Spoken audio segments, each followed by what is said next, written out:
Selama ini saya makan itu salah. Makan nasi, makan mie juga. Baru saya tahu ada gula darah. Kalau kerja lah terasa kali, capek banget. Paha saya ini gatal semua. Yang ada di pikiran saya, apa solusinya?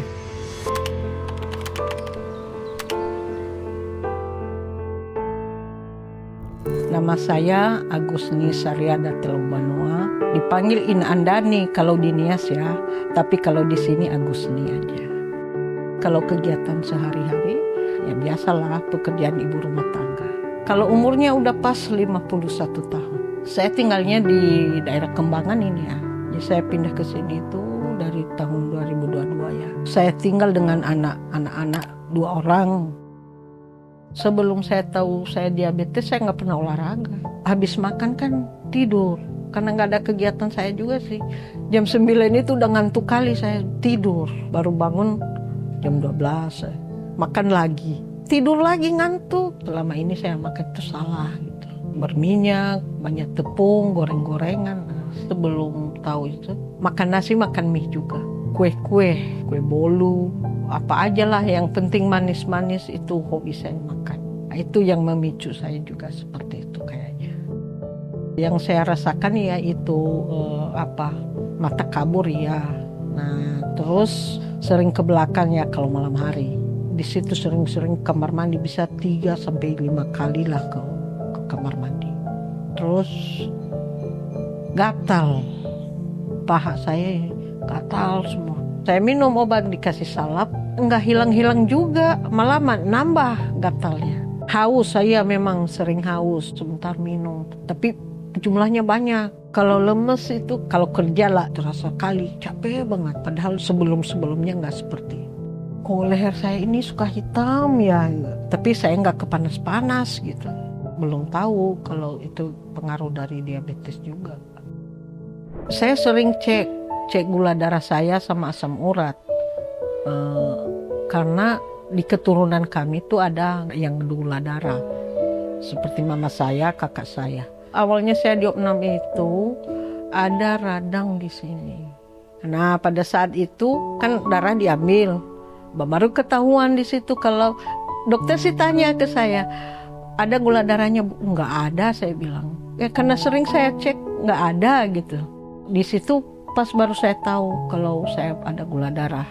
Waktu itu kalau nggak salah 260 lebih lah gula darah saya. Jangan sampai kayak orang kakak saya atau mama saya seperti itu. Selama di rumah sakit itu saya diinsulin. Atau 2 hari setelah pulang dari rumah sakit, disuruh lagi ke sana untuk dicek gimana gula darahnya. Dibilang susternya masih tinggi loh Bu ini. Waduh, udah pikirannya udah kemana-mana ini. Udah gak menentu. Itu yang ada di pikiran saya. Apa solusinya? Nah, kalau suami bilang beli obat apa aja yang penting sehat gitu. Berapapun harganya yang penting bisa normal kembali. Biar sehat, satu itu ya. Dan saya mau mendampingi anak-anak saya dulu. Saya mau melihat mereka sukses dan punya hidup gitu. Nah, jadi pulang di rumah ya itulah saya cari-cari buat diabetes. Saya cari.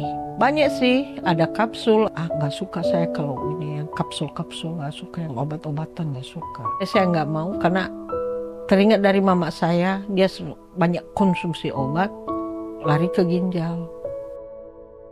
Kebetulan waktu saya cek-cek di Shopee, ada ketemu sama M-Ganik. Nah, terus saya konsultasi sama yang live itu. Ya udah saya coba dulu lah buku ini. Saya bacakan bahan-bahannya ini. Menambah lebih percaya kalau produk M-Ganik itu bagus gitu. Karena di situ juga ahli gizinya ada, dokternya ada. Nah, terus saya konsultasi sama anak-anak saya. Kata anak saya laki-laki itu bagus juga mah. Langsung dipesan hari itu. Nggak lama juga nyampe sorenya. Nah, baru saya mulai konsumsi besok paginya. Kalau superfoodian ya jam 7 ya. Tapi kalau saya minum superfood dibarengi 1 telur rebus, jam 10 makan buah. Terus kalau Metafiber itu sebelum makan. Dari situ saya tergerak itu mengubah pola makan saya. Nasi sedikit, yang banyak sayur. Sayurnya setengah piring. Baru lauknya. Kalau saya variasiin aja. Kalau hari ini misalnya nasi ya, besok saya makan talas. Tapi nasinya nasi di kulkas. Saya kasih di kulkas dulu entah berapa hari. Baru dipanasin lagi dimakan. Sekarang mah saya nggak gemil, paling buah aja. Saya seringnya makan apel sama alpukat aja. Merubah pola makan itu susah banget. Berat. Sangat berat. Kalau sekarang saya olahraganya pagi, jam 5, pulang jam 6. Jam 9 itu nggak ngantuk lagi. Kurang lebih 2 bulan lah berubah. Dari 260 lebih ya, terus nggak sekaligus sih. Pernah 180, 185. Setelah 2 bulanan lah, baru bisa 110. Nggak pernah lebih dari itu lagi. Banyak perubahan. Sering haus ya enggak lagi, enggak ada gatal-gatal lagi. Baru sadar sekarang, kok enggak hitam lagi leher saya. Olahraga aja pagi enggak lemes. Nah, setelah turun-turun gula darahnya memang udah normal lagi. Ada sedikit penyesalan gitu, kenapa enggak dari dulu saya tahu kalau pola hidup itu harus dirubah. Saya bisa ceritain sama kakak saya, selagi kita mau berubah, diabetes itu pasti bisa sembuh. Itu tergantung dari diri kita sendiri, dari pola hidup kita sendiri. Walaupun kita minum obat, minum superfood, kalau kita nggak merubah pola hidup kita, tetap saja seperti itu. Lebih baik mencegah daripada mengobati. Kita menahan diri itu bukan untuk orang lain, kita menahan diri buat diri kita sendiri. Terima kasihnya karena melalui M-Ganik Superfood ini saya bisa sehat kembali, normal, gula darah saya normal kembali. Ya, saya mau sembuh benar-benar dari diabetes. Saya mau hidup normal lagi dan saya juga tidak mau keluarga saya kena lagi diabetes. Terima kasih buat keluarga, baik suami yang sudah mensupport saya membeli produk M-Ganik Superfood untuk kesembuhan gitu. Juga buat anak-anak. Ya, bagi teman-teman yang kena diabetes, jangan takut dan jangan gelisah. Yang penting mau berubah dan menjaga pola makan. Dan jangan lupa produk M-Ganik yang bisa membantu.